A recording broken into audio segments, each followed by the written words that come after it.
Hey there, I apologize for adding to an already long tutorial. I promise the tutorial is worth it, and so is this giveaway. I want to thank you for the amount of interest you've shown in my Raspberry Pi tutorial series. It means a lot. Before I show you the third tutorial, which is pretty cool, I want to tell you how you can win one of these 3 Raspberry Pi 0Ws.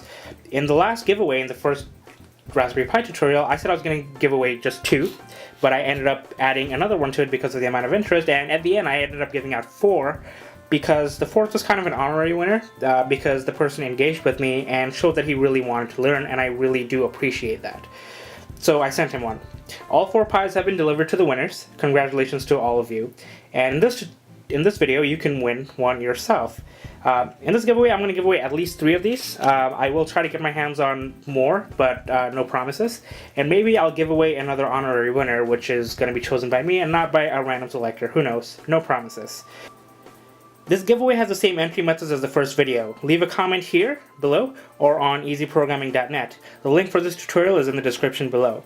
Unlike last time, I want a little bit more from you. Instead of telling me that you just love Pi, I want you to tell me about a project that you have in mind, or a project that you've worked on, or if you just really want to learn, tell me that. I will take that as an answer. I am pretty easygoing.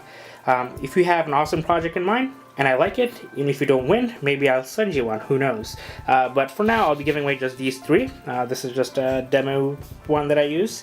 Again, no promises on the honorary winners this time, and I'll try to get my hands on more. So enjoy the 3rd tutorial. I hope the lights are pretty. I'm hoping the dancing lights tutorial is a good way to start the holidays. Enjoy the tutorial. Hey there, so right now you just saw a really quick demo of this project that I want to show you how to do.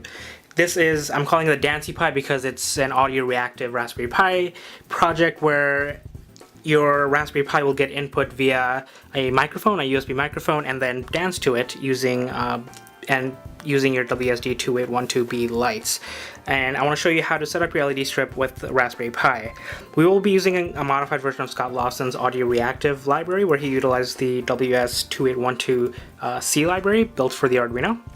And this tutorial will show you how to use everything that you see here. It's not a lot for your project, and get things started. So Scott Lawson's project also uses the ESP8266 to transmit audio straight to the Raspberry Pi. Unfortunately, I don't have one on hand, so I decided to give this a try with the microphone, and it worked pretty well. So what you'll need is the WSD2812b LED strip. So mine comes here with 144 LEDs, it's about 3.3 feet long, and I have one in this container here. It's just a fun project that I decided to do. See if I can make this portable. I call this a disco ball. It has 142 lights because it had 144, but I broke a couple, so I had to resolder the back end. You'll need a Raspberry Pi 3. You can do this on the Pi 0, but I would recommend using a Pi 3 because I've noticed that the Pi 0 starts lagging pretty quickly after a little while, and because I probably can't compute the all the data that's going through it quickly enough for this project, but you can give it a try. You should also use an USB microphone. You can use any microphone really, but I'll be using USB. You'd need a power supply. For this project, I'll be using a really simple power bank because it's not a heavy project. It doesn't need a lot of electricity, but I do have a 5 volt this kind of cable where I can connect it to an external power source, where I can connect the lights to an external power source. So what else you'll need? You'll need an audio output from anywhere. I'll be using my computer. It's pretty simple. You'll also need a few jumper cables. I have 3 of them here connected to power, ground, and then the last one is pin 18, which is the data. if you're wondering how to get the pin 18, you can look up GPIO pinout information on the internet. I also have this cool app called ElectroDroid. I don't know if you can see that. That actually has pinout information for Raspberry Pis and Arduinos and a bunch of other stuff. And I use this fairly often because I never remember where the pins are. So in the next screen, you'll see me show you how to install the software in Raspberry Pi. So I set up Raspbian on this Raspberry Pi and I have SSH into it. I do have a video on how to do this, so if you're curious, you can look at that video. Otherwise, feel free to go through Noobs and install Raspbian on your Pi. So we want to do a few things. As I mentioned earlier, that I've modified a forked Scott Lawson's audio reactive LED strip GitHub project into my own, where I made my own modifications. In the GitHub here, I have the Raspberry Pi modifications, and below this line was untouched because all the credit does go to Scott Lawson for putting all this library together. So the steps that we'll be following in this tutorial are Scott Lawson's, but modified to what I found to work for my Pi. So the first thing we want to do is we want to make sure that everything in our Pi is updated. So let's do sudo apt update, and this will download all of the packages that we need in order for Raspberry Pi to function. So run sudo apt update. I'm going to do upgrade now just to upgrade everything.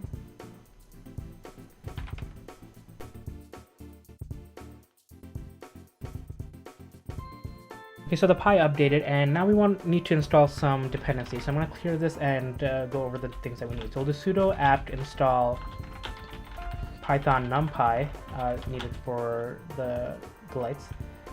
We'll also do Python scipy, Python Pi audio, we need this, and Pi Qt graph. This last one here, Pi Qt graph, is required for the visualization, which I won't be showing you in this tutorial. I'll be doing everything through the command line. So even though we don't need it, we need to install it because the library looks for this. We'll also want to install build essential so that we can build the application later. Essential. Just to make sure I'm typing these in correctly. Python dev git scons and swig. So we'll be using git to download these things, and I'll do -y so that everything is installed by command. So let's see, reading information down. I need to look at package Pi Qt graph. We'll skip this one while this is installing, and then I will come back to Pi Qt graph. So all the dependencies installed except for Pi Qt graph, and just did some research while it was installing. And so if we do sudo apt install Python Pi Qt graph, let's see if it grabs this. So there we go. The documentation is a little bit wrong everywhere. So I will update my my notes here, as well as what I post on easyprogramming.net, so that when you're following this, you have it correctly. So let Pi Qt graph install, and then we will continue.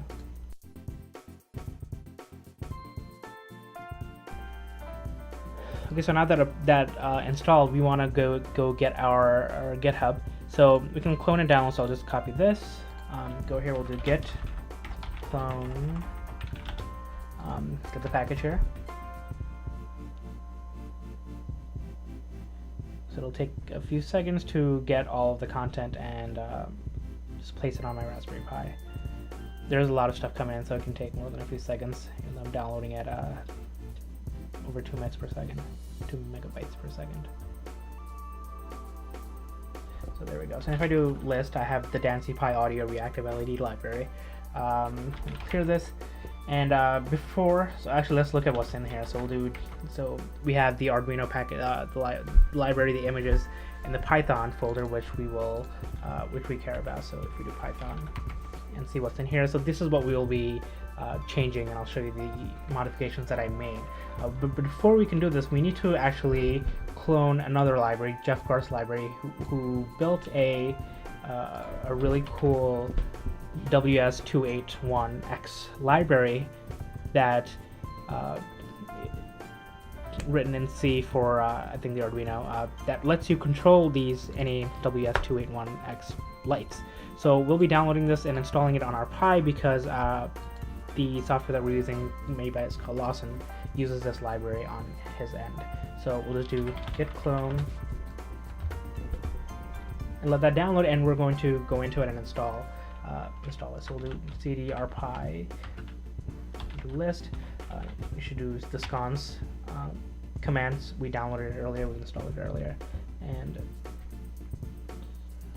there you go. It built the targets, and we'll go into the Python folder with list, and then we'll do sudo python setup.py, and this will install. Whoops.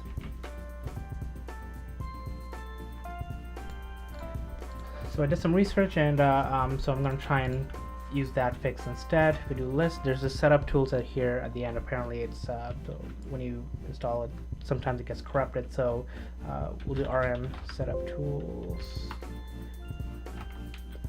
Yes, right, make sure it's not there, and then we're gonna get it again, so we'll do wget the URL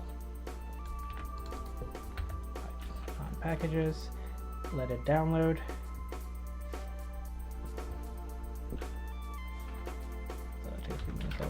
Clear this up, and then I'll do python sudo. Let's see if this works. Whoops. Sudo python setup.py install. That doesn't work. Let's see. There you go. Now it's building. So if you do have trouble with this, just go and remove the setup tools 57.zip and then run the command, and that works. So we have done that, and next thing we're going to do is we're going to exit out of this, go here, and then we want to set up our audio. So we want to edit this file. So clear sudo nano, it's in etc. in the etc folder asound.conf. If you don't already have it enabled, if you don't already have it created, just create it, and we're going to put in these lines, which I'm just going to copy and paste because it's easier. And what we're doing is we're telling the hardware here to make sure that the PCM and the CTL defaults are card 1 on the Raspberry Pi. And I will do Control X, save it, make sure it's there. Yeah, it's there. And then we want to do is we want to make some changes to our alsa.configuration file. So the sudo nano is in the user folder, user share alsa.conf, and this folder has a lot of the hardware configurations for the sound that we'll be using. And what we want to do is we want to look for default CTL card. So let's see if I can find this default CTL card right here. We're going to change it to 1 because that's what we did. We said in our last file, the asound.conf file, we set to use card 1 and pcm.card1. Once we do this, we'll save this, and there we go. And now we can go into our folder, fancy Pi. This will go to Python. So there are just a few things that you want to worry about. So we're going to go into the config file. So we'll do sudo nano config.py, and I'll be powering everything to the Pi, so the device, you should change to Pi if you're not using my library. If you're using my forked version of the library, then it'll say Pi, because that's what I set it to. We're not going to look at the ESP8266 IP. The LED pin, we want to make sure that it's whatever you selected. So I did pin 18. You can pick any pin you want. The LED frequency we'll leave alone, the DMA we'll leave alone, the brightness we'll leave alone, the invert we'll leave alone, everything else we'll pretty much leave alone until we go into here. So use GUI. The default has this enabled, so I do have this disabled.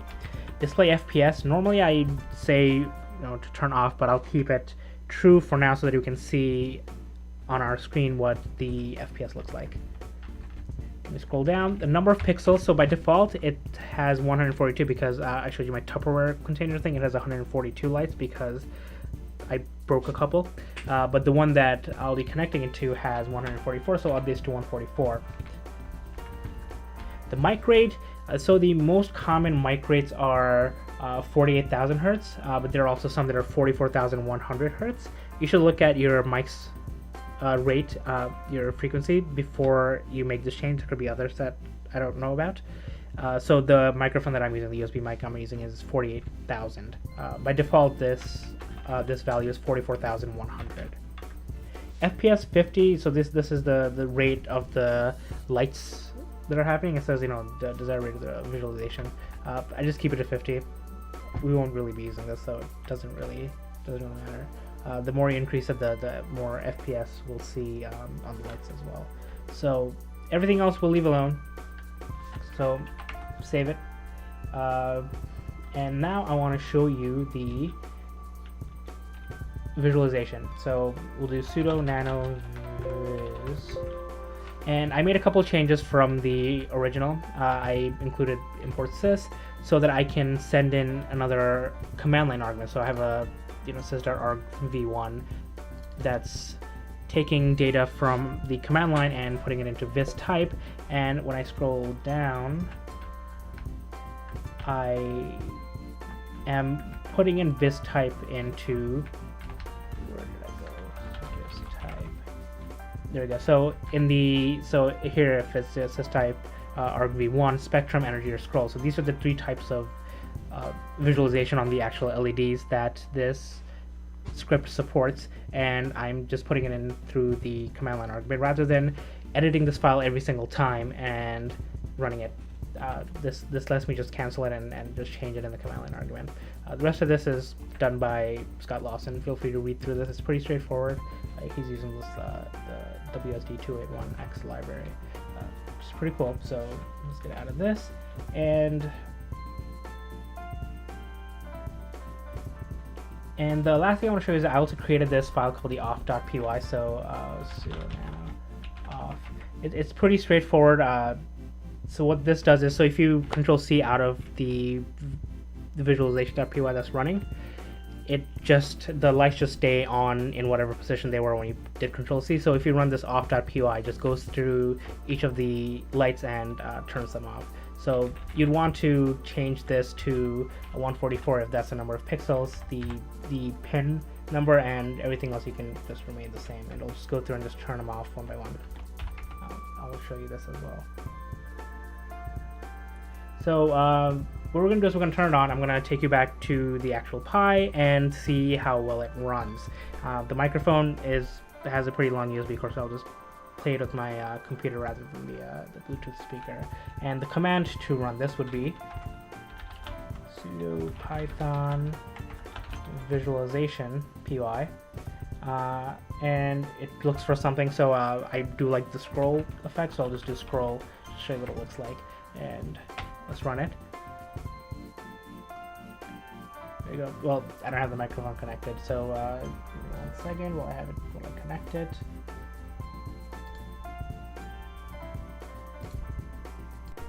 So one thing I noticed is that it's not just the microphone that wasn't connected. There's also a bunch of these unknown PCM cards.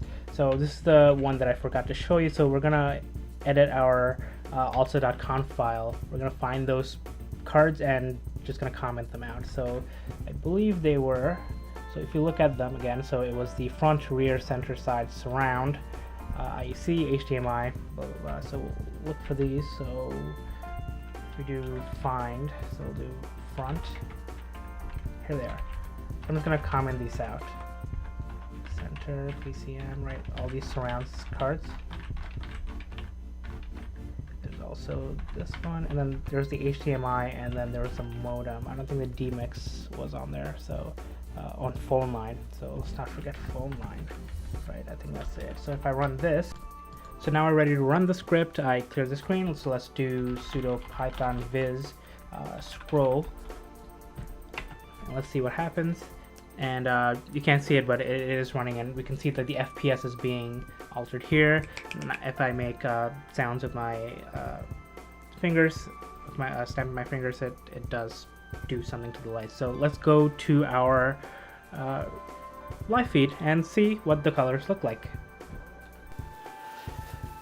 Well, so I have it set up now. I put the LEDs into this extrusion here to keep it steadier while I'm playing this. It's connected to my Raspberry Pi here on this end, and it's powered by this little power bank, which is more than enough to power this whole setup. I do have, extra power, as I said before, so you can always use that, but I decided not to. Since my USB mic had a long cable, I have it standing right in front of my PC speaker. So I'm going to go there, I'm going to turn these lights off, and we're going to see what this does.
Well, there you go. It's a pretty cool setup, right? Now it's listening to my voice and doing the scroll effect because I still have it turned on. Even though my mic is pretty far, I can, project my voice and it'll still pick me up. So if I clap, it picks me up. So anyway, I hope you've enjoyed this tutorial. Sorry if it was a little bit rough. If you have any questions, please ask in the comments below. Also remember to visit easyprogramming.net. Have a great one.